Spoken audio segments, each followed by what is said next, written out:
Eh bien, un grand bravo à Johan Véron donc, et à Nicolas Fritot, et un grand merci, bien entendu, à l'Orchestre des Pays de Savoie qui, une fois de plus, donc, est à nos côtés en cette année un peu particulière, des 30 ans d'ailleurs de l'EPS, donc, que vous commémorez. Donc j'en profite pour saluer également, je suppose qu'elle est là dans la salle, je crois qu'elle avait peut-être quelques minutes de retard, donc Aline Samjao, votre administratrice générale également, avec laquelle nous entretenons depuis de longues années les meilleures relations.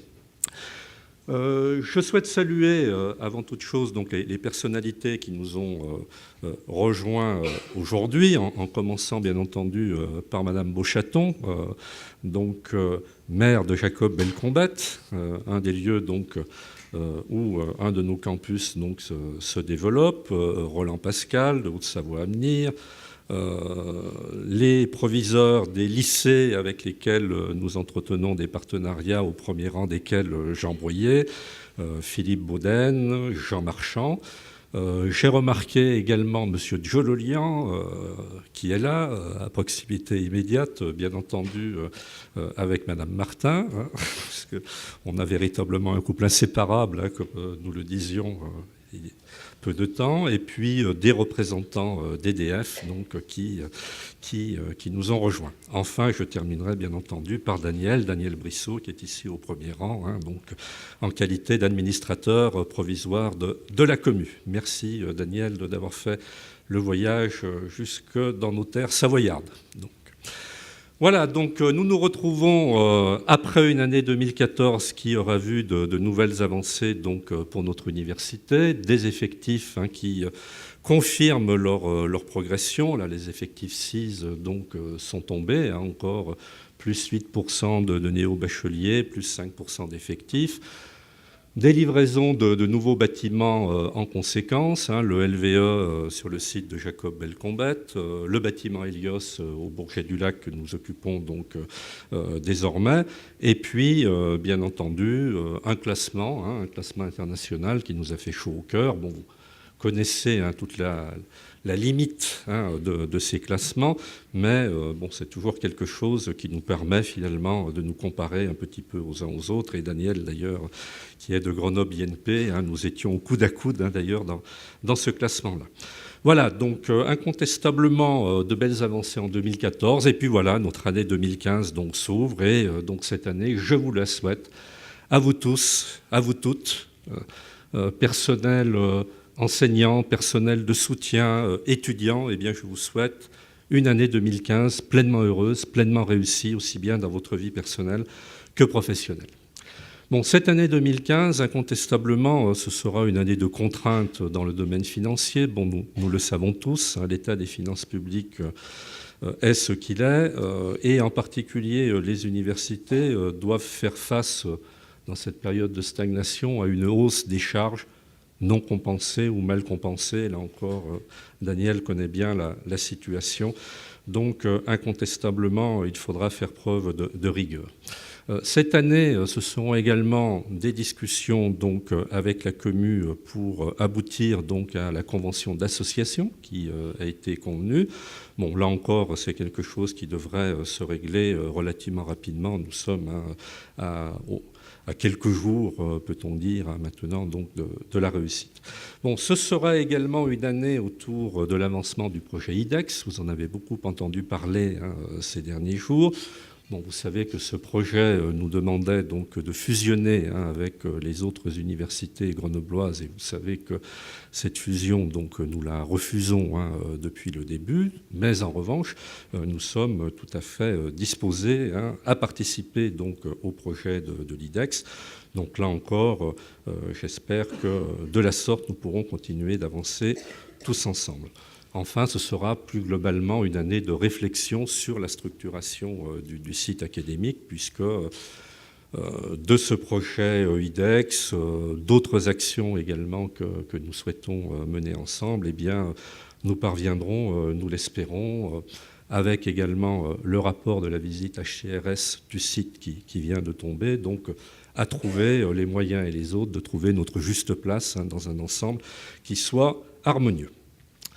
Alors, notre université, en effet, en lien étroit avec son territoire, et quand je dis le territoire, ce sont bien entendu les élus du territoire, mais également les représentants du monde économique. Donc, notre université a fait des choix réfléchis, a fait des choix partagés en interne et avec une nécessaire réflexion prospective. Je dirais que cela n'est pas très original, puisqu'aujourd'hui, toutes les universités ont une stratégie qui tient compte évidemment de leur positionnement et de leur environnement. Pour moi, en effet, l'université est le lieu où s'élabore et se diffuse la connaissance, celle qui forme les hommes, les responsabilise, les rend meilleurs. C'est elle qui porte des valeurs qui me sont chères, qui nous sont chères. L'université Savoie-Mont-Blanc, puisque désormais nous allons utiliser ce vocable, c'est mon université. C'est celle qui, dans un monde complexe, s'est échappée à la tyrannie de l'incertain, du volatile, du temps présent, de la pensée du jour, des profits à court terme. Et c'est donc elle qui a défini une stratégie forte qui a été votée à l'unanimité par l'ensemble de ses conseils. Elle entend, cette université, comme partout dans le monde, aller vers des structurations souples, agiles, réactives, coopératives, soucieuse de projets, ouverte sur son monde académique, sur le monde régional, sur le transfrontalier, sur l'international plus globalement. Il s'agit donc pour elle de maintenir un pouvoir de décision en Pays de Savoie et de construire des relations réellement productrices de valeur avec ses voisins, et de la sorte, nous pourrons tous nous élever ensemble. Il s'agit de conforter notre attractivité et de placer l'étudiant au cœur de nos préoccupations. En un mot, d'être socialement responsable. Il s'agit de lier recherche et formation, un élément qui est cher dans une université pluridisciplinaire comme la nôtre, et notamment les champs de formation qui ont été mis en place par Philippe, ici présent, devraient nous aider à aller dans ce sens-là. Il s'agit de favoriser davantage encore la valorisation et le transfert. Pour cela, Rachel Boquet travaille, la SAT se met en place petit à petit, et là encore, nous devrions y parvenir ensemble. Il s'agit également, pour nos excellentes composantes et nos laboratoires tout aussi excellents de recherche, de les rendre beaucoup plus visibles. Nous y travaillons également, notamment dans le domaine scientifique, comme vous le savez, avec le rapprochement de nos deux grandes composantes scientifiques. Je pense que nous méritons d'avoir cette grande composante qui nous permettra également de dialoguer plus facilement avec le site grenoblois, qui a une forte puissance scientifique reconnue aujourd'hui au niveau national et international. Il s'agit de reconnaître plus justement l'investissement de tous ceux qui font notre université au quotidien. Et il s'agit donc pour cela de développer nos ressources, de développer nos ressources propres, d'optimiser leur utilisation dans la période contrainte que nous avons évoquée. Donc mon université fait réussir ses étudiants, remporte des succès qui l'ancrent dans le paysage académique. Elle est appréciée hors des murs, elle prend actuellement une nouvelle dimension. Et comme il n'y a point d'élévation sans quelques mérites, comme vous le savez tous désormais, je n'hésite pas à vous le dire et même à vous le redire, je suis fier de mon université. Aujourd'hui, la reprise du mouvement, aussi bien en interne qu'en dehors de nous ouvre sur l'avenir. L'environnement n'est pas une donnée intangible. Nous participons aussi à la construction de cet environnement. Nous venons d'avoir des réunions autour de l'ERC. Nous avions encore hier une réunion autour du CMI, du cursus Master Ingénierie. Nous recevons d'autres établissements dans les jours qui viennent, par exemple, exemple parmi d'autres, l'École centrale de Lyon.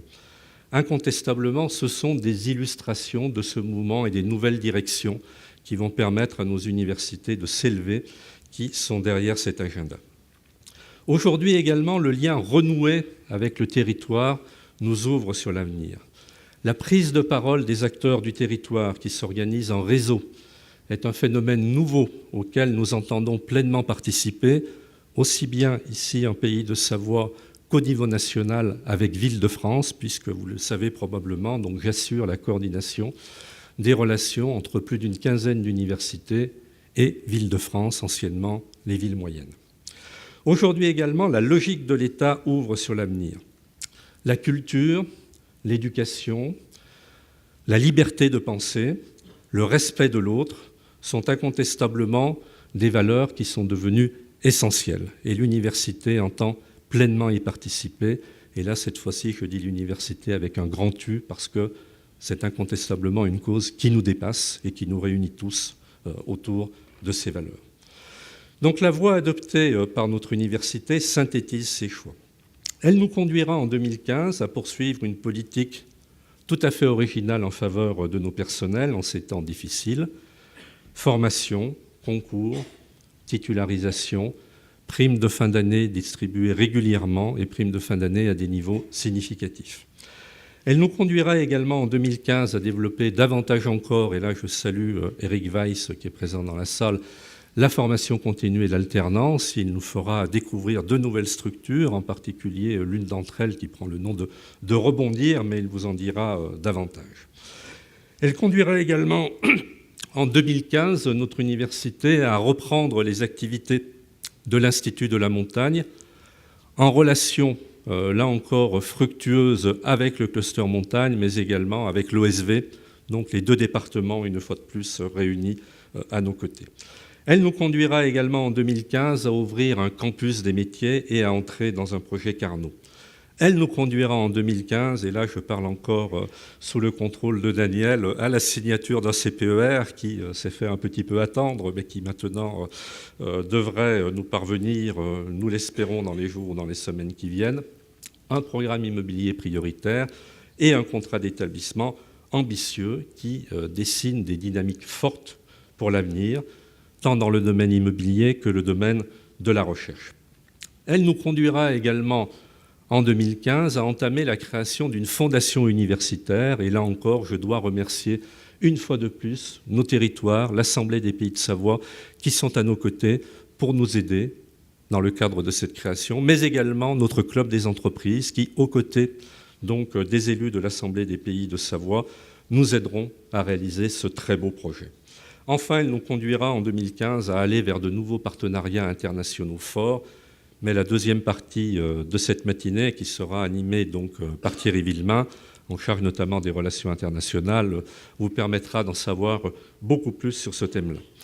Et elle me conduit aujourd'hui, eh bien, tout simplement à remercier Carole Buret, donc notre responsable du service de la communication, à remercier Thierry Rolando, le vice-président en charge de la communication et du développement, pour avoir mené, depuis près de 2 ans maintenant, un grand travail de réflexion interne sur nos valeurs. Et c'est de ce travail partagé par l'ensemble de la communauté de notre établissement qu'est né donc le nouveau nom d'usage de notre université, et qui est née également la nouvelle identité de notre université. C'est cette identité donc que nous allons vous présenter aujourd'hui. Donc je vous renouvelle mes vœux les meilleurs pour la nouvelle année qui s'ouvre et qui même s'est déjà un petit peu ouverte. Et je vous invite donc à découvrir cette nouvelle identité à travers un petit film donc, qui a été préparé par notre service communication. Imaginez une université dont les racines puisent dans le berceau historique du territoire Savoie-Mont-Blanc, le cœur des Alpes. Une université adossée à l'Italie et à la Suisse, ouverte sur l'Europe et sur le monde. Imaginez un territoire imprégné de culture. Un territoire courageux et inventif, économiquement dynamique. Entre lacs et montagnes, un environnement qui inspire, propice à l'épanouissement de chacun. Imaginez 8 unités de formation et 19 laboratoires fédérés autour de thématiques d'avenir. Les sciences fondamentales, la terre, l'environnement, la mécatronique, les énergies et le bâtiment, le numérique, l'entreprise, sa gouvernance et ses responsabilités, l'étude des comportements, des images, des cultures et des sociétés, la montagne, le tourisme, le sport, la santé et les métiers de l'enseignement. Imaginez une université qui accompagne tous les publics dans la construction de leur avenir, où l'innovation se construit pour et avec les acteurs économiques, où la société est considérée dans tous ses enjeux. Imaginez une université consciente de ses missions et qui assume pleinement ses responsabilités. Des enseignants, des chercheurs, des équipes qui portent avec passion la même envie. Vous accompagner vers l'avenir que vous imaginez. Université Savoie-Mont-Blanc.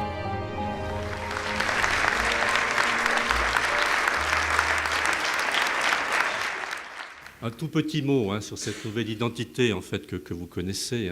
Nous avons souhaité travailler dans la continuité et avec un souci d'évolution.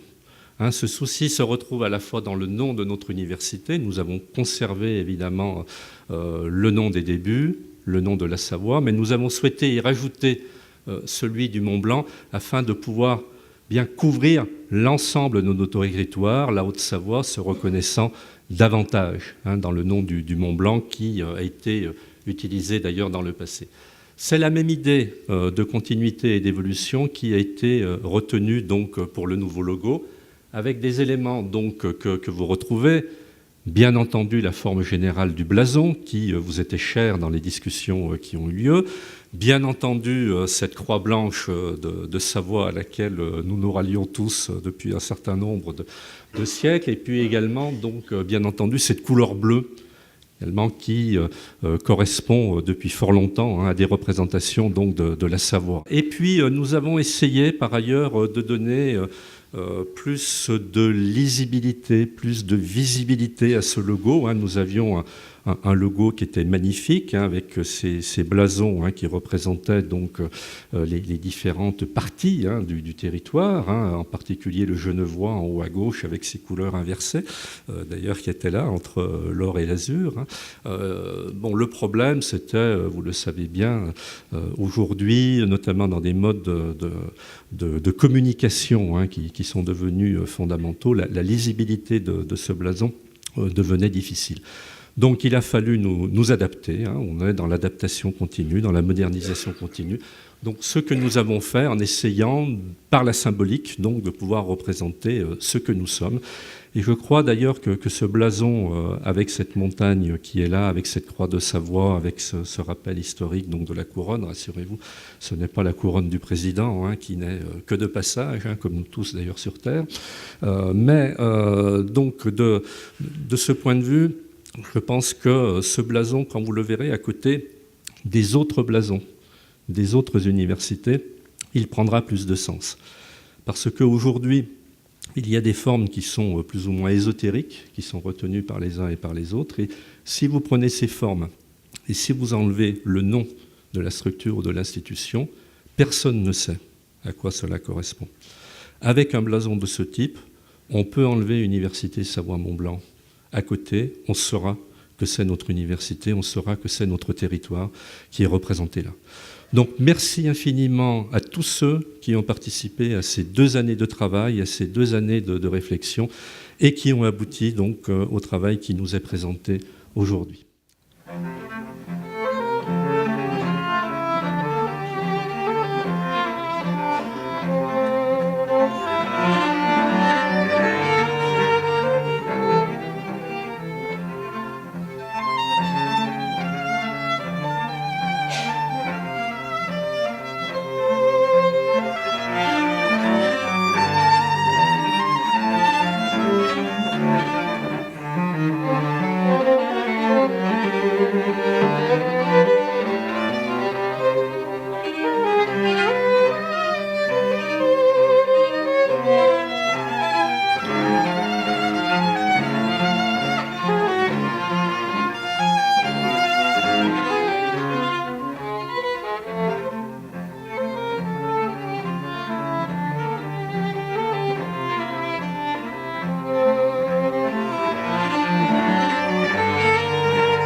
un petit mot sur nos 4 invités. Donc Dominique Lagorgette, qui est donc maître de conférence à l'UFR Lettres, Langues et Sciences Humaines, qui est spécialisé dans le domaine du langage, et peut-être même d'une certaine forme de langage qu'on va découvrir tout à l'heure, et qui interviendra aujourd'hui autour d'une école d'été qu'elle organise au mois de juin prochain.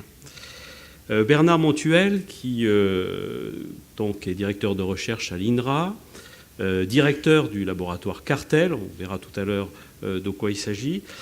Simplement, je voudrais signaler à travers cette participation que le Cartel, c'est d'une certaine façon une première implantation de l'université dans le nord de la Haute-Savoie, puisque nous sommes unité mixte avec vous et que l'essentiel de votre laboratoire est dans un endroit un petit peu idyllique au bord du lac Léman. Frédéric Turpin, qui est donc professeur, une fois encore, dans la même UFR que Dominique, et donc qui est historien, mais plus particulièrement dans le cadre de son intervention d'aujourd'hui, en charge aussi de la francophonie à l'université. Et Lionel Vallée, qui est notre référent enseignement numérique, si on peut dire, qui à la fois cumule une charge de mission pour la présidence là-dessus et dirige un département, le département Apprendre, dont on reviendra plus en détail tout à l'heure, et on verra en particulier le lien qu'il peut avoir avec l'international. Et je dois vous dire aussi que nous aurons 4 autres invités, mais qui sont un petit peu loin et encore dans la fin de nuit, puisqu'il s'agit de 4 personnes d'une université partenaire qu'on va mettre aujourd'hui particulièrement en valeur, qui est l'Université du Québec à Trois-Rivières. Ces personnes seront présentes à travers de petites séquences vidéo. Peut-être simplement pour commencer, on peut commencer la première de ces vidéos avec la rectrice donc, de l'UQTR, Madame Nadia Ghazali. Monsieur le Président de l'Université Savoie-Mont-Blanc, distingués invités, Mesdames et Messieurs, c'est un immense honneur de pouvoir m'adresser à vous aujourd'hui en cette cérémonie et de vous transmettre mes meilleurs vœux pour le nouvel an 2015, une année qui sera, j'en suis convaincue, prometteuse pour le développement des partenariats entre l'Université du Québec à Trois-Rivières, l'UQTR, et l'Université Savoie-Mont-Blanc.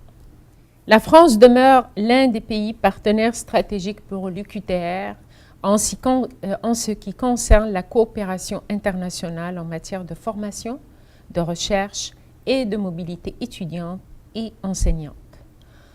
Vous comprendrez à la lumière de ces informations pourquoi la collaboration UQTR et Université Savoie-Mont-Blanc, qui existe depuis 2010, est en parfaite ligne avec notre plan de développement institutionnel. J'aimerais aussi souligner la volonté des 2 parties de démarrer une nouvelle phase de travail en commun dans les secteurs d'énergie renouvelable, des ressources en eau, de l'enseignement numérique, du loisir et du tourisme. L'UQTR et l'Université Savoie-Mont-Blanc entendent mettre en œuvre une collaboration avec le Comité international mauricien de l'éducation, qu'on appelle ici le CIM, et les différents acteurs socio-économiques pour un réel partenariat de région en région. La mission réalisée à Chambéry en juin 2013 par les représentants de l'UQTR et de la Conférence régionale des élus de la Mauricie, la soumission d'un projet conjoint dans le cadre du Fonds franco-québécois pour la coopération décentralisée en décembre 2014, ainsi que la visite à Trois-Rivières de la délégation de l'Université Savoie-Mont-Blanc prévue en février 2015 abondent dans ce sens. Je souhaite une longue vie au partenariat UQTR, Université Savoie-Mont-Blanc. Mesdames et messieurs, je vous remercie de votre attention et au grand plaisir de vous accueillir dans notre université en février prochain. Bon voilà, j'ai présenté tout le monde. On aura 3 autres invités de l'UQTR, mais que je présenterai au fil. de cette séance.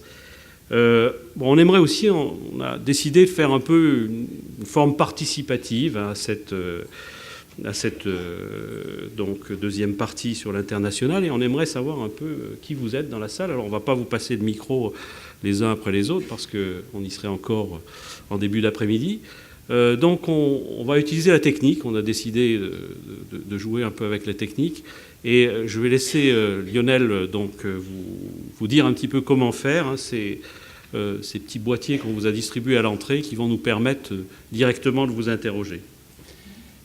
Bonjour à tous. Donc on propose aujourd'hui de vous faire manipuler sur ces boîtiers de vote. Ces boîtiers de vote, on les utilise en cours à l'université pour rendre actifs les étudiants dans les séances d'amphi ou de cours. C'est pour ça qu'on les appelle à l'université les activettes, hein, et on rentre dans un dispositif de rétroaction en classe. Alors, pour faire connaissance, on va vous poser une question et puis je vais vous expliquer sur cette question comment utiliser l'activette. Donc la question qui a été posée, c'est qui êtes-vous ? Je vous laisse lire les 4 réponses qui vous sont proposées. Et pour voter, il vous suffit d'appuyer sur le bouton qui correspond à votre réponse. Alors, je vais vous rassurer tout de suite, si vous n'êtes pas sûr d'avoir appuyé, ou si vous pensez vous être trompé, ou si jamais vous voulez changer d'avis, vous rappuyez sur le bouton qui correspond à votre réponse. C'est au moment où on va fermer les votes, c'est-à-dire dans quelques secondes, le dernier choix qui sera retenu. Voilà, tout le monde a voté ? Allez, on va regarder un petit peu ce que ça donne. Alors, je crois Thierry, qu'on peut déjà constater la forte mobilisation des membres de l'université, hein, qui sont présents en force aujourd'hui. Remercier aussi les partenaires extérieurs et les journalistes qui nous font le plaisir d'être là. Et puis je dirais, pour ceux qui ne savent pas, peut-être leur souhaiter que 2015 leur apporte des réponses. Oui, on peut peut-être même rajouter que ce sondage était aussi un sondage qui avait été suggéré par le service communication qui voulait savoir combien il y avait de journalistes présents dans la salle. Alors, donc on va pouvoir commencer directement donc maintenant dans le vif du sujet. Donc, bon, on le dit souvent, hein, cette université, elle connaît pas mal de succès à l'international. Bon, c'est un fait qui est attesté par un certain nombre de classements qui ne sont pas de notre fait, hein. Erasmus+, on est engagé dans ce programme et numéro 1 depuis 4 ans en ce qui concerne notre mobilité sortante. On a vu apparaître cette année avec beaucoup de satisfaction, beaucoup de joie, peut-être même un peu de surprise, notre classement dans un classement mondial donc, de l'US News Annual Report. Bon, si on le juge aussi à l'activité internationale de l'année, on a reçu plus d'une dizaine de délégations au cours de cette année, ce qui en moyenne, en gros, en fait une par mois. Ce qui est peut-être intéressant à souligner, c'est que beaucoup de ces délégations sont venues nous rencontrer à leur demande. Ce n'est pas des invitations qu'on leur a faites et auxquelles ils répondent par politesse, mais il y a une démarche d'intérêt pour l'établissement. Je citerai en particulier l'Université du tourisme du Sichuan en Chine, qui a souhaité nous rencontrer, qui est même venue 2 fois cette année, à l'automne, et qui a voulu signer un accord de coopération avec nous. Bon, il est clair que ça peut vous étonner, une université du tourisme, et en Chine, c'est tout à fait possible. Il y a 14 000 étudiants aussi, simplement sur le tourisme dans une grande ville. Et ça me permet, ça, de faire le lien un peu avec notre identité, puisque on a donc notre nom a évolué. Et en quoi cela a-t-il un rapport avec l'international ? C'est, à mon avis, essentiel pour l'international d'être d'abord, en premier lieu, visible. Et dans la visibilité, il faut que quelque part le nom parle pour qu'on suscite l'intérêt d'aller regarder un petit peu plus loin. Avec donc une transition Université de Savoie, Université Savoie-Mont-Blanc, on reste visible de nos partenaires qui nous connaissaient déjà préalablement, et l'accroche donc du Mont-Blanc, qui est connue plus largement que la Savoie, est de nature à nous rendre davantage visibles. Mais la visibilité, c'est une chose, ça ne suffit pas, il faut aussi quelque part être lisible, et donc on a un travail qui est en cours, qui va déboucher cette année sur l'affichage de notre offre de formation, et notamment l'affichage vis-à-vis de l'étranger. On a une marge intéressante de progression dans ce domaine. Alors, une fois qu'on a fait ça, on n'a fait qu'une partie du chemin, on est visible, on est lisible. Après, il faut être attractif. Donc l'attractivité internationale, c'est de répondre donc aux attentes des gens pour qui on a suscité l'intérêt, et peut-être même de répondre à l'attente des personnes que l'on souhaite préférentiellement accueillir, c'est-à-dire par exemple plutôt des publics de master, plutôt des publics dans des formations ciblées où nous souhaitons avoir un échange international avec donc un aspect multiculturel qui est important. Alors ça veut dire bien sûr en partie rendre plus fréquents les cours en anglais pour qu'ils puissent être plus largement suivis. Ça veut dire, on le verra aussi, s'appuyer sur le numérique. Mais tout ça sans oublier aussi le français, hein, et en particulier, on voit qu'il y a des formules d'enseignement en français avec la Chine. On a des formules qui fonctionnent tout à fait bien en français. Et ça me permet de faire le lien justement avec notre premier invité et le premier thème, qui est celui de la francophonie. Et donc, Frédéric, peut-être que tu peux développer un petit peu cette question de la francophonie, qui ne doit pas être vue comme simplement une défense de la langue française. Non, historiquement, la francophonie, telle qu'on l'entend depuis les années 60, c'est la défense-illustration de la langue française. Mais on n'est plus, depuis les années 1990-2000, uniquement sur ce strict respect, une défense un peu outrancière aussi du français, par opposition au triomphe de l'anglais.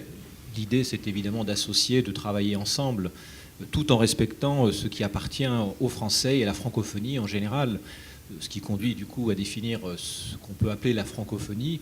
La définition la plus simple, ce serait de dire que la francophonie, ce sont toutes celles et tous ceux qui parlent français, ce qui supposerait, dans une acception la plus simple possible, qu'il ne s'agit que d'un vecteur de communication. Or, une langue, c'est aussi un élément fort du point de vue identitaire. Donc la francophonie, c'est tous ceux qui ont en partage non seulement ce vecteur de communication en commun, mais aussi un certain nombre de valeurs, de pratiques, de manières de penser qui peuvent être relativement proches. C'est une forme d'unité dans la diversité en quelque sorte, qui nous permet, à travers ce substrat culturel plus ou moins commun, eh bien, de pouvoir plus facilement travailler ensemble. Alors, pour s'engager dans cette direction, on a été, on va dire, un petit peu proactif, puisque nous avons adhéré au réseau des Chers Sangor de la francophonie. Donc, tu t'en occupes là aussi. Qu'est-ce que ça pourrait apporter à notre université sur le plan de l'international, le fait de s'être engagé aux côtés d'autres établissements français, mais aussi étrangers, dans ce réseau? Alors, c'est un secret pour personne que nous sommes dans un monde de plus en plus globalisé et interconnecté, et par conséquent, notre capacité à nous développer à l'international est liée fondamentalement à notre capacité à nous insérer dans des réseaux existants ou à créer. Le réseau de la francophonie est un réseau qui existe depuis déjà pas mal d'années, pas mal de décennies, et depuis le début des années 2000 a été créé ce réseau international des Chers Sangor. Il y en a à peu près une douzaine à l'heure actuelle répartis à travers le monde francophone, avec un fort tropisme par rapport à l'Afrique, notamment l'Afrique subsaharienne. Donc pour nous, concrètement, la chaire, c'est un espace de recherche sur l'objet francophonie, mais au-delà, c'est une manière de faire du réseautage utile pour tous, pour toutes les composantes, pour tous les types de recherche de l'Université de Savoie. Bon, à l'heure actuelle, moi, je suis historien, je suis spécialiste de relations internationales et spécialiste de l'Afrique subsaharienne, ce qui explique bien sûr mon tropisme vers la francophonie africaine francophone, mais le réseau n'exclut nullement, bien au contraire, recherche la plus grande diversité en matière de disciplines universitaires. Nos collègues et amis de Suisse romande, d'HESSO, sont en train de monter une chaire Senghor pour nous rejoindre et auront une thématique beaucoup plus proche de tout ce qui est le bâtiment, l'énergie, etc. Donc tout ça peut évoluer et on peut s'insérer dans des domaines disciplinaires tout à fait différents. C'est donc une porte ouverte sur des coopérations renforcées et facilitées, y compris vers d'autres partenaires du monde francophone qui ne sont pas membres titulaires du réseau. Ça me permet tout à fait de faire le lien avec la deuxième séquence vidéo qui va nous apporter le point de vue de l'UQTR sur la francophonie. Et on va entendre Robert Manta, qui est donc le vice-président recherche et développement sur ce thème de la francophonie. Et je crois que c'est important de souligner que c'est un vice-président recherche et développement qui parle sur le thème de la francophonie, qui montre bien qu'on n'est pas simplement sur des questions de formation. Depuis sa création en 1969, l'UQTR s'est fait un devoir de mettre la langue française au devant dans sa mission d'enseignement et de recherche. Plus de 1500 étudiants internationaux provenant de 67 pays ont choisi l'UQTR pour suivre un parcours académique en français. Aussi, l'UQTR réalise actuellement 130 accords de coopération en recherche, en formation, en mobilité et en transfert d'expertise en partenariat avec 113 institutions provenant de 36 pays. 72% de ces ententes sont développées avec 79 institutions francophones. L'UQTR est persuadé des avantages de constituer un réseau solide de partenaires francophones dans le développement des projets internationaux en matière de formation, de recherche, de recrutement et de transfert d'expertise. Ce réseau favorise le partage d'une langue commune et de valeurs culturelles similaires, facilite les communications au premier degré, en plus de permettre aux partenaires de développer une compréhension mutuelle et une confiance réciproque. En témoignent de nombreux projets de collaboration internationale structurante que l'UQTR développe et réalise avec des partenaires francophones. Certes, la francophonie est au cœur de la stratégie internationale de l'UQTR, mais l'UQTR ne se limite pas aux frontières francophones. Je suis convaincu que le rayonnement de la francophonie se fait également en dehors de la zone francophone. C'est pourquoi l'UQTR s'active aussi à développer des collaborations internationales avec des pays non francophones, tels le Brésil, la Chine, le Vietnam et l'Inde. On va pouvoir passer maintenant au troisième aspect de l'action internationale, donc sur la question des écoles d'été. Alors les écoles d'été, c'est une formule qui connaît un succès grandissant. On voit que ça fleurit de plus en plus. Certaines même se vendent très cher. Enfin, il y a des établissements qui font du commerce très clairement avec les écoles d'été. Ce n'est pas du tout notre approche. Notre approche est plus une approche école internationale d'été. Le format école d'été nous paraît être un support extrêmement intéressant pour mêler des publics à la fois de professionnels, de chercheurs confirmés et de jeunes chercheurs ou de chercheurs en devenir, et de mêler différentes nationalités. Nous avons eu en 2014 un très bel événement là-dessus.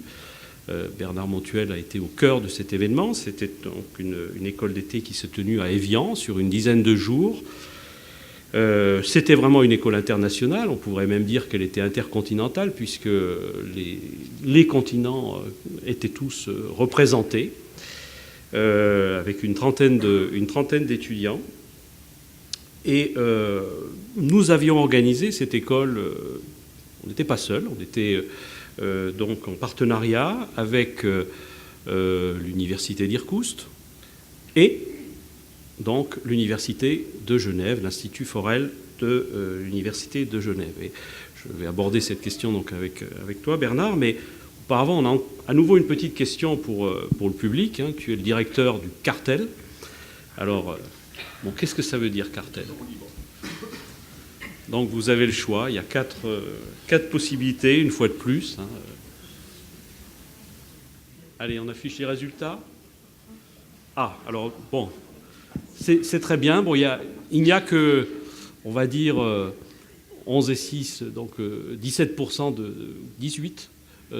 de personnes qui dormaient probablement dans la salle, parce qu'on a déjà affiché ce que c'était précédemment. Donc, il y avait à la fois une petite question piège, mais effectivement, donc, cartel, c'est un nom un peu compliqué, mais ce qui me paraît intéressant, c'est qu'il y a le terme limnique à la fin. Alors, peut-être que Bernard, tu peux nous préciser un petit peu l'hymnique, la limnologie, quelle est cette science, en quoi elle consiste, quels sont les enjeux aujourd'hui et en quoi c'était important de faire finalement cette école d'été à Évian sur ce thème.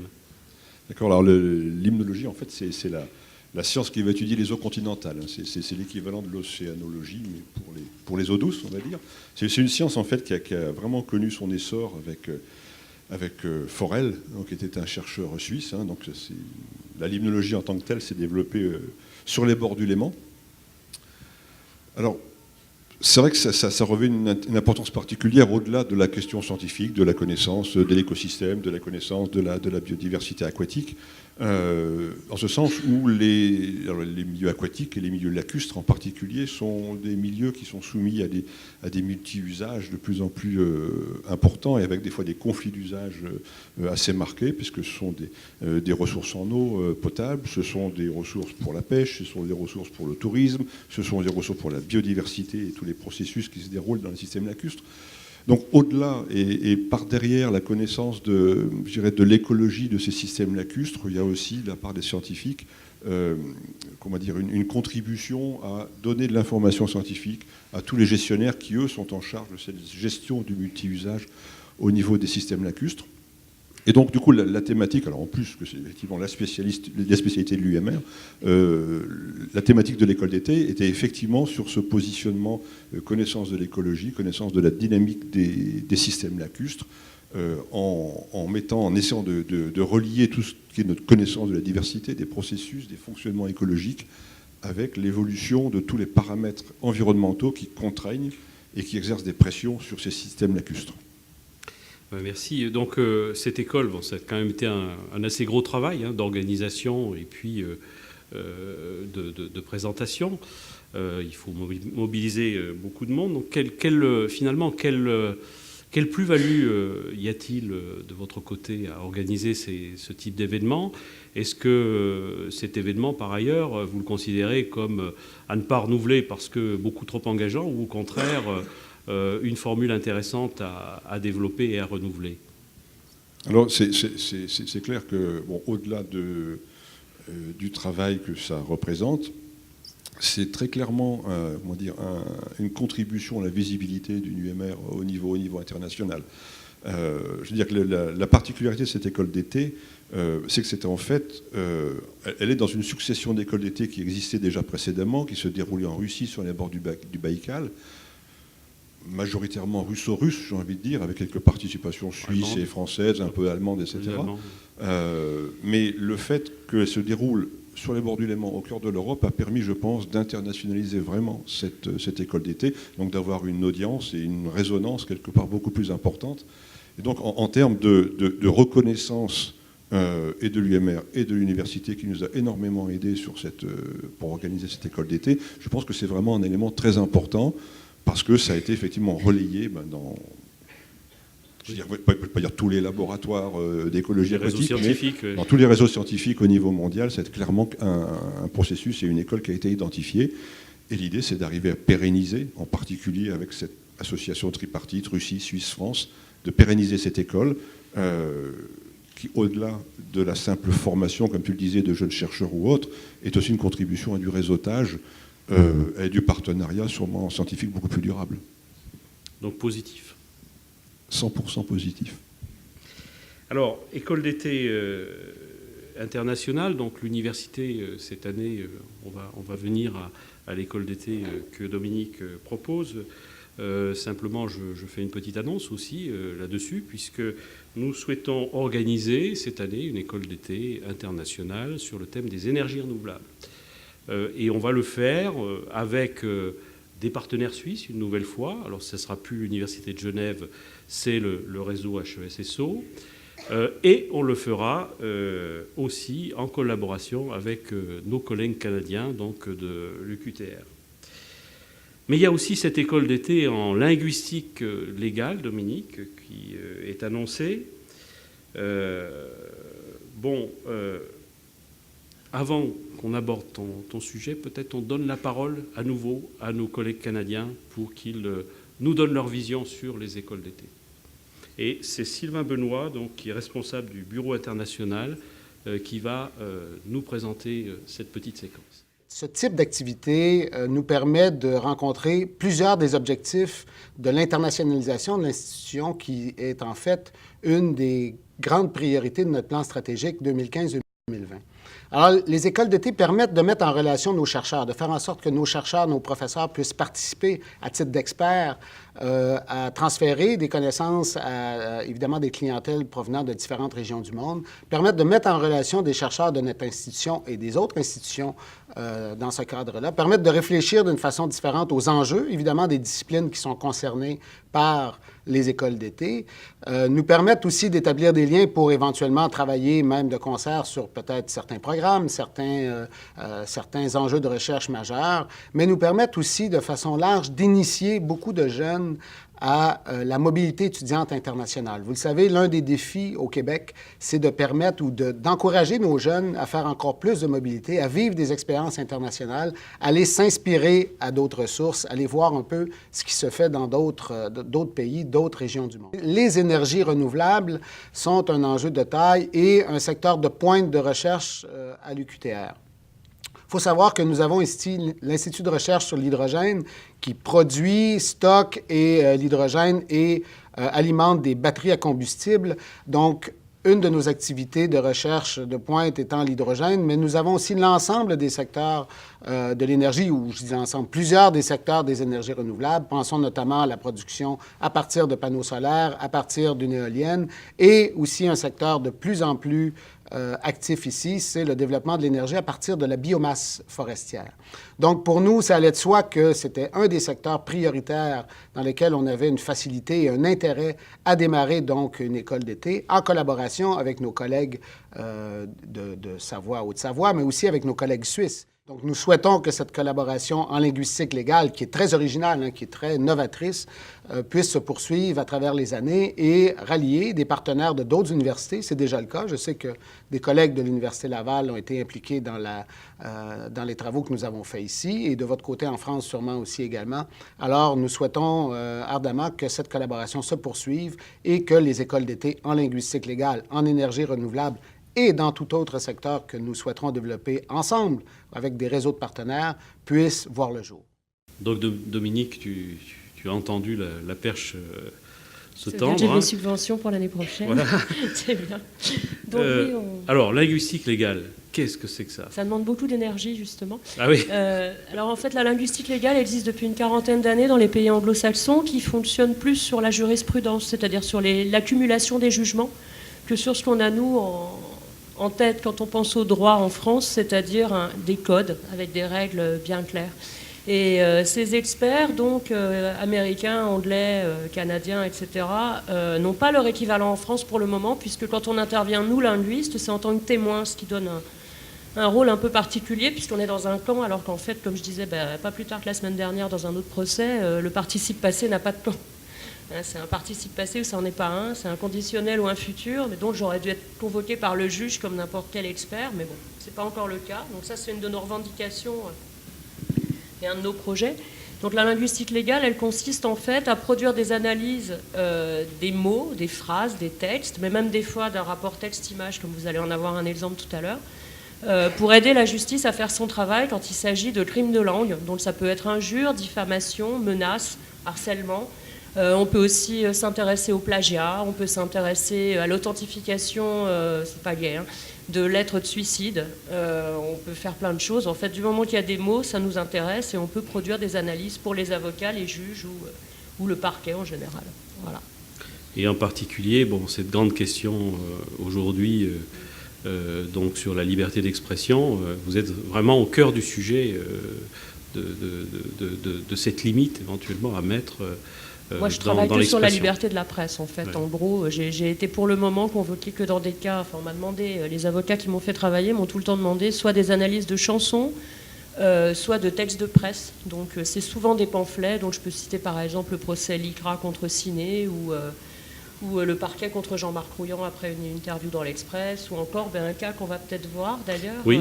Donc ça, c'est le fameux procès Concoy, comme vous voyez. Donc là, c'était pas un texte approprié, comme on imagine un texte, il y avait juste quelques mots Donc ils ont été attaqués sur le nom, hein, sur Konkoy, sur le calembour, sur la portière de la voiture de gendarmerie, et puis sur les 3 points, les 3 poids là que vous voyez en bas, les poids blancs.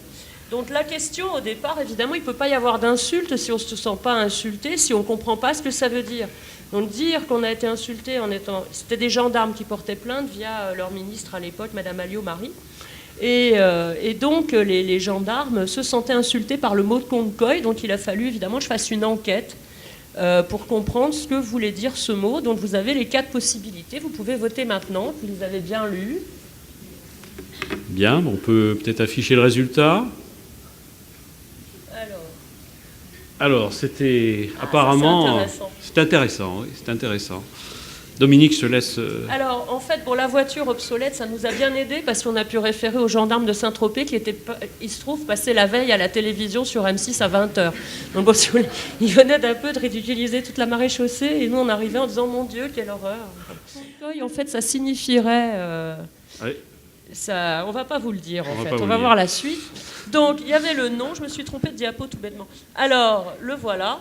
Et il y avait aussi... Donc, ils étaient attaqués sur 3 choses. Hein. Il y avait l'inscription de gendarmerie, il y avait le nom du groupe et il y avait les 3 poids. Alors maintenant, à vous de trouver ce que veut dire le nom du groupe, justement. Hein.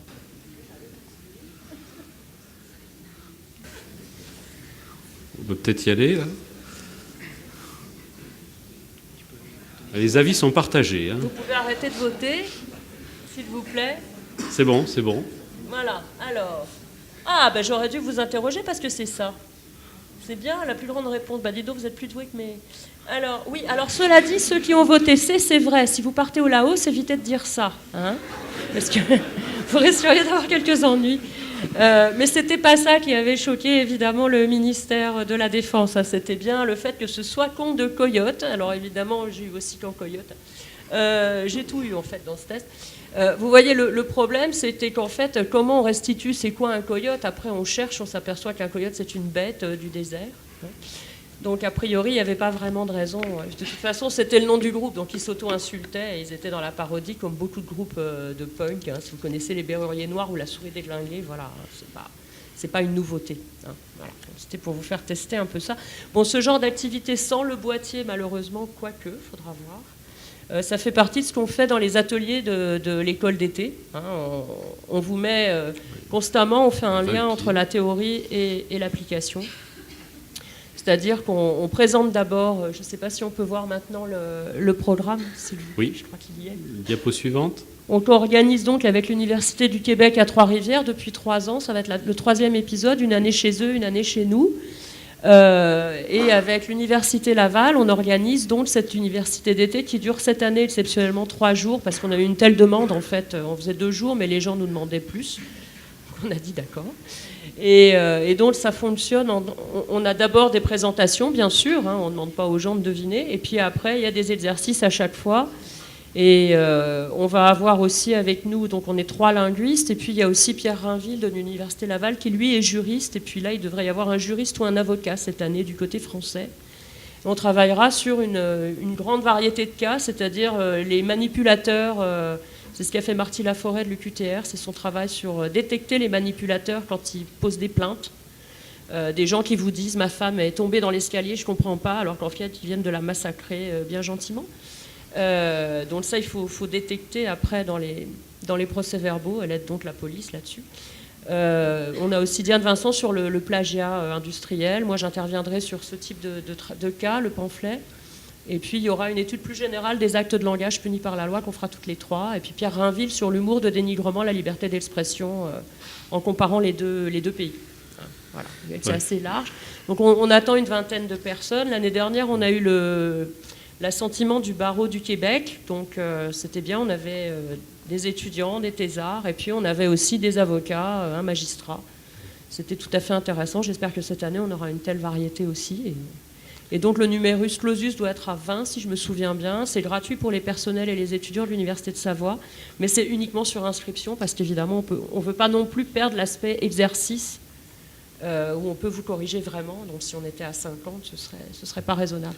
Voilà. Bon, merci Dominique. Donc là, moi, je soulignerai 2 choses. Hein. C'est l'aspect bien sûr international de cette école, mais aussi l'aspect pluridisciplinaire. Et ça, c'est aussi une marque de fabrique de notre université, de par la taille raisonnable qu'elle a. Il y a une proximité entre les disciplines qui est aussi quelque chose d'attractif à l'international. On le voit, il y a certains étudiants qui viennent chez nous en bâtissant des cursus sur plusieurs disciplines. Alors on va passer maintenant à la dernière partie de cette cérémonie, donc avec la question de l'enseignement numérique. Alors pourquoi parler de l'enseignement numérique dans une séquence internationale ?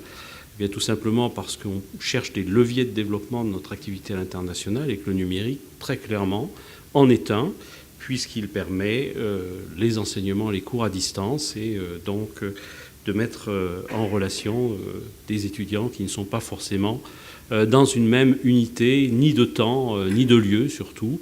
Donc on va voir ça tout d'abord avec nos collègues de l'UQTR. Donc c'est Sylvain Delille, qui est vice-président aux études et à la formation, qui va nous indiquer un petit peu où ils en sont sur l'enseignement numérique.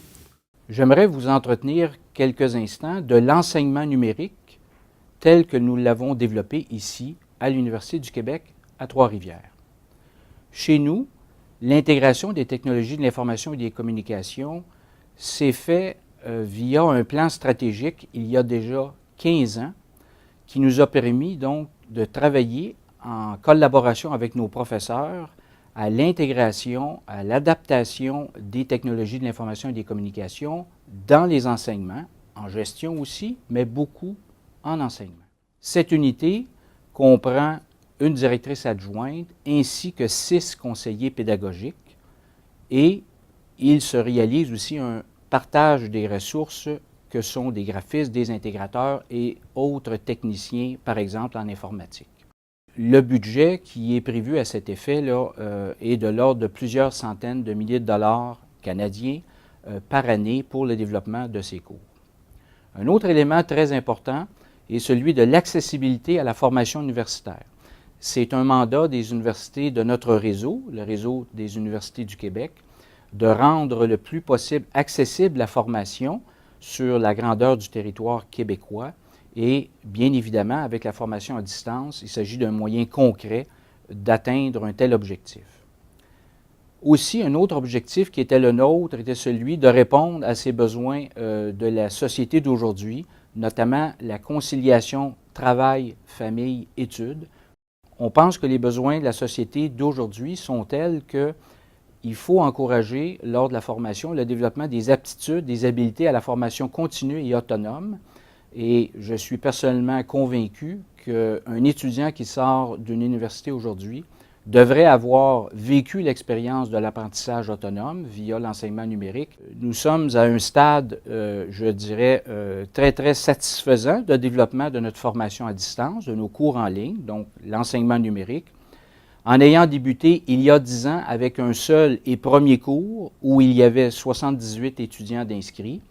Nous en sommes maintenant aujourd'hui avec plus de 117 groupes cours, donc 86 cours différents, 20 qui sont présentement en développement, donc tous des cours en ligne de type asynchrone. Alors les étudiants qui étaient au départ 78 dans ce premier cours il y a 10 ans, on retrouve aujourd'hui plus de 7000 inscriptions à ces différents cours en ligne. Donc il s'agit pour nous d'un choix stratégique de développement et nous travaillons présentement à l'élaboration de notre prochain plan de développement stratégique 2015-2020 et soyez assurés que le développement de la formation en ligne, donc de l'enseignement numérique, constitue toujours une des orientations que nous allons continuer de privilégier. Donc Lionel, je t'ai vu très envieux d'une certaine façon quand les budgets et les personnels étaient affectés à ces tâches étaient annoncés. Donc Lionel, tu pilotes le département Apprendre, tu en es le directeur. Ce département, on l'a officialisé cette année, l'année dernière, en 2014. Donc, est-ce que tu peux nous en dire un peu plus? Quel est l'objectif de ce département? Pourquoi est-ce qu'on a fait ça? Oui, alors le département Apprendre est une structure d'appui aux équipes pédagogiques. Son rôle est d'accompagner les enseignants et les personnels d'appui dans les transformations pédagogiques que nous connaissons, dans les mutations aujourd'hui. Mais avant de vous en dire plus, j'aimerais quand même avoir votre avis et sur votre connaissance que vous avez du département Apprendre. Donc je vais vous solliciter, je vais vous proposer une question, qui est la suivante. Donc, connaissez-vous le département Apprendre? Vous avez quatre réponses. Voilà, je pense que tout le monde a eu le temps de voter. On va regarder ce que ça donne. Alors, je vais commenter ces résultats, mais juste avant, notre objectif, c'est de conjuguer de la façon la plus efficace possible la pédagogie et l'usage du numérique. On ne dissocie pas les deux. Et dans cet objectif-là, donc on a créé le département Apprendre il y a 1 an, donc on est jeune, on se construit petit à petit sur nos actions, on commence à être connu auprès des enseignants qui sont nos interlocuteurs, mais on sait qu'on a encore du travail à faire pour convaincre les réticents au numérique, hein, il y en a, on le sait, et aller vers eux. Donc je pense que ces résultats montrent que c'est encourageant, on commence à nous connaître, mais on a encore du travail à faire de ce côté-là. Alors, conjuguer pédagogie et usage du numérique, c'est un vrai défi. C'est un défi au niveau des outils du numérique. C'est un défi au niveau de la posture de l'enseignant qui doit évoluer, qui doit changer. Il faut être amené à prendre des risques aussi. C'est un vrai défi aussi par rapport à notre public étudiant. Ces digital natives qui arrivent et qui baignent dans le numérique. On se construit par rapport à nos actions. Pour faire très court, on a des actions de formation et d'information. On organise des ateliers pour diffuser et sensibiliser les enseignants à ces pratiques. On accompagne les enseignants qui veulent mettre en place des pratiques pédagogiques nouvelles. On a aussi une politique de valorisation et de diffusion des pratiques qui sont en place. On réalise des clips vidéo pour diffuser auprès des enseignants les pratiques qui existent. Vous en avez déjà vu quelques-unes, il y en a 2 qui doivent sortir fin janvier et d'autres qui sont en préparation. Et puis nous travaillons aussi sur des projets transversaux. On a parlé du plagiat, qui est un projet interru dans lequel on est largement impliqué, de la rétroaction en classe, de l'évaluation des enseignements, de l'évolution de nos infrastructures qui portent nos matériels, etc. Apprendre, c'est une équipe de 5 personnes. Et l'état d'esprit est d'essayer de faire en sorte que le numérique ouvre le champ des possibilités, soit vu comme une opportunité. Aujourd'hui, dans le domaine de l'enseignement, c'est encore beaucoup vu comme un frein, alors que le numérique fait partie de notre quotidien maintenant. On avait un deuxième petit questionnaire, non, me semble-t-il, non, derrière, non? Oui, tu devais me solliciter sur l'aspect formation à distance. Donc, voilà. Puisque tu me proposes d'en parler, on va aborder le sujet. Moi, je suis devenu accro. Alors, la formation à distance, comme tu me le proposes, fait effectivement partie du périmètre d'Apprendre. Mais pour nous, ça va bien au-delà. Je vais essayer de vous expliquer pourquoi, mais juste avant, je vais vous demander votre avis. Donc une dernière question pour ce matin. Pour vous, qu'est-ce que l'enseignement à distance? 4 réponses. On a fait simple ce matin. On reste sur 4 réponses. Choix simple. Je vous laisse vous exprimer. Je vais faire de même. Et puis je vais demander à notre huissier, Maître Benoît, de rassembler les votes et de nous montrer les résultats. Il n'y a pas de magie. Bien, effectivement, l'enseignement à distance, c'est le fait d'enseigner à un public qui n'est pas présent. Ce qui m'intéresse dans cette réponse, c'est qu'il y a bien l'acte d'enseigner dans l'enseignement à distance. Et là, l'enseignant a toute sa place. Et on sait qu'il y a des craintes sur une sorte d'automatisation ou de remplacement de l'enseignant. C'est vraiment pas l'état d'esprit du département par rapport à ça. Alors nous abordons l'enseignement à distance d'une manière plus générale. On s'appuie sur les environnements numériques de travail qui permettent de construire une autre relation au temps et à l'espace. Et notre stratégie, c'est d'amener petit à petit les enseignants, dans leurs cours en présentiel, à utiliser ces outils, à, au cours de leur scénarisation, prendre conscience de cette dimension temps et espace, et petit à petit, de façon naturelle, d'aller vers l'enseignement à distance. C'est notre manière de voir les choses. Je pense qu'aujourd'hui, il faut rapprocher étudiants et apprenants, et pas distinguer les deux. Il faut rapprocher ce que l'on fait en présentiel de ce que l'on va pouvoir faire en distanciel, et donc contribuer peut-être à réfléchir à une nouvelle posture type de l'enseignant par rapport à ça. Sur l'enseignement des langues, à ton avis, c'est un outil qui peut être intéressant? Alors cette question n'était pas prévue au programme. Justement. Cela dit, je vais quand même y répondre. Oui, au niveau du département, on est pluridisciplinaire, c'est-à-dire qu'on ne se focalise pas sur une discipline en particulier. Les langues, je crois qu'on peut citer le LANSAD au niveau de l'université, qui a déjà une expérience importante sur ce qu'on appelle l'auto-apprentissage guidé, et qui sont en avance au niveau de l'université sur ce que l'on peut trouver. Donc oui, les langues, l'outil numérique peut apporter aux langues à condition de bien scénariser et d'accompagner par des enseignants compétents. Donc effectivement, encore un levier pour développer notre action à l'international et notamment pour faciliter la mobilité sortante cette fois, puisque nos étudiants qui partent à l'étranger, il est intéressant pour eux de maîtriser l'anglais bien sûr, mais aussi parfois d'autres langues, la langue des pays qu'ils visitent. Bon, nous arrivons au terme de cette cérémonie, donc quelques mots de conclusion avant de demander au président Varachin de faire la conclusion finale.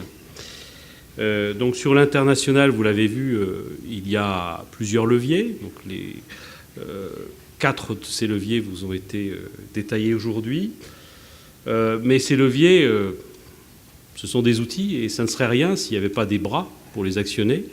Donc je crois qu'il est important à ce stade de remercier tous les gens qui sont engagés dans le développement de l'action internationale de l'université. C'est bien sûr la direction des relations internationales, mais c'est surtout aussi les composantes et les représentants donc des composantes avec qui, je pense, l'administration centrale est plutôt bien coordonnée. Et le succès de notre action internationale, elle tient beaucoup à cela, cette coordination finalement entre la composante et la partie centrale. On se réunit régulièrement. On fait profiter les uns les autres des avancées. J'en profite pour signaler que nous allons organiser cette année, à l'automne, une quinzaine de l'international. Donc on aura à nouveau l'occasion de remettre l'accent sur cette action importante de l'université, donc dans le domaine de l'international. Denis, je te laisse finir.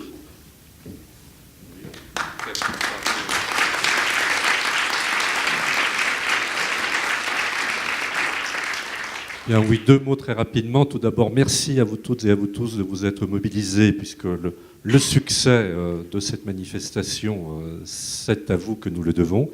Merci à tous ceux qui ont participé, évidemment, à la préparation de cette manifestation, de ces vœux, là encore, qui a été parfaitement synchronisé. Nous allons vous remettre un cadeau, c'est en fait donc notre service communication qui depuis des mois et des mois tricote patiemment. Voilà, et donc c'est un cadeau qui porte évidemment la nouvelle signature de notre établissement. Voilà, à tout de suite, donc en salle 3.